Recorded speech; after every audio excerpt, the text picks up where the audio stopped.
নমস্কার বন্ধুরা, কেমন আছেন সবাই? পিউয়ের রান্নাঘরে সকলকে স্বাগত জানাই। আজ আবারও একটি নতুন রেসিপি নিয়ে হাজির হয়ে গেছি।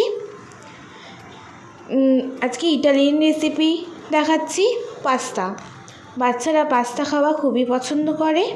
হোটেল বা রেস্টুরেন্টে না খাইয়ে বাড়িতেই বানিয়ে নিন খুব সহজে। চলুন দেখে নেওয়া যাক আজকের recipe, white sauce pasta. Pasta বানানোর জন্যে প্রথমে কড়াইতে আমি জল দিয়ে দিয়েছি। জল দেওয়ার পর এবার আমি 200 গ্রাম মতন পাস্তা দিয়ে দিলাম। এবার এর মধ্যে দেবো আমি 1 চামচ মতো নুন আর একটুখানি সাদা তেল। আর পাস্তাটাকে কিন্তু বেশি সিদ্ধ করা যাবে না, 80% মতন সিদ্ধ করতে হবে, 100% সিদ্ধ করা যাবে না। 80% সিদ্ধ করে নামিয়ে নেব।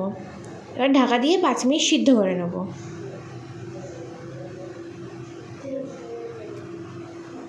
পাস্তাটা সিদ্ধ হয়ে গেছে, এবার আমি নামিয়ে নিচ্ছি।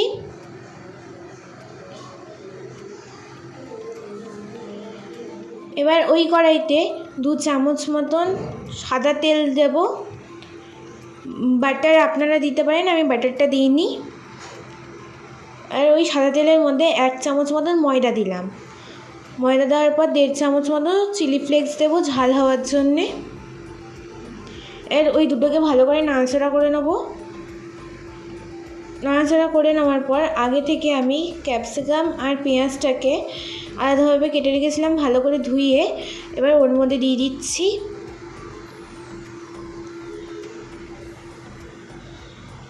এবার ভালো করে নাড়াচাড়া করে নিচ্ছি। হালকা ভেজে নিয়ে এর মধ্যে দেব লিকুইড দুধ। লিকুইড দুধটাকে ভালো করে ফুটিয়ে রেখেছি। ফুটানোর পর দেব এর মধ্যে দুধটা।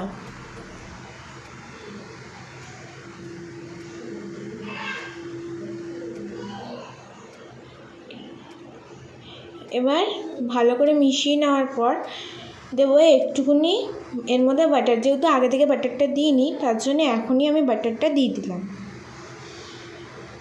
এবার ভালো করে নাড়াচাড়া করে নেব। নাড়াচাড়া করে নেওয়ার পর হালকা ফুটে এলেই এর মধ্যে দেব আমি পাস্তা।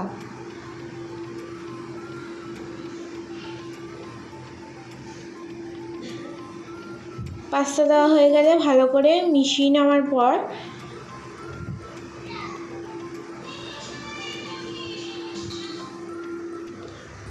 দেব এর মধ্যে চিজ কিউব। একটা চিজ কিউব আমি কেটে নিয়ে এর মধ্যে দিয়ে দিচ্ছি।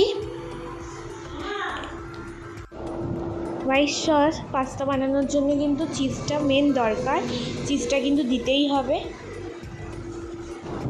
এবার আমি 2 মিনিট ঢাকা দিয়ে রেখে দেওয়ার পর পাস্তাটা সম্পূর্ণভাবে হয়ে গেছে। এবার ওর উপর দিয়ে আমি 1 চিমটে মতো নুন দিয়ে দিয়েছি। নুন দেওয়ার পর এবার ভালো করে মিশিয়ে নিয়ে নামিয়ে নেব।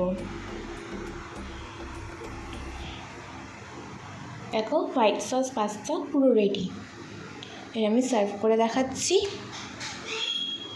আশা করি আজকের রেসিপিটি সকলের ভালো লেগেছে। আপনারা সকলেই বানিয়ে খাবেন।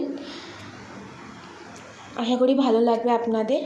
যদি আপনাদের ভালো লেগে থাকে আমার video, please like, comment and share. অবশ্যই চ্যানেলটি সাবস্ক্রাইব করে দেবেন। আবার পরের দিন নতুন রেসিপি নিয়ে হাজির হব। আজকের জন্যে এইটুকুই।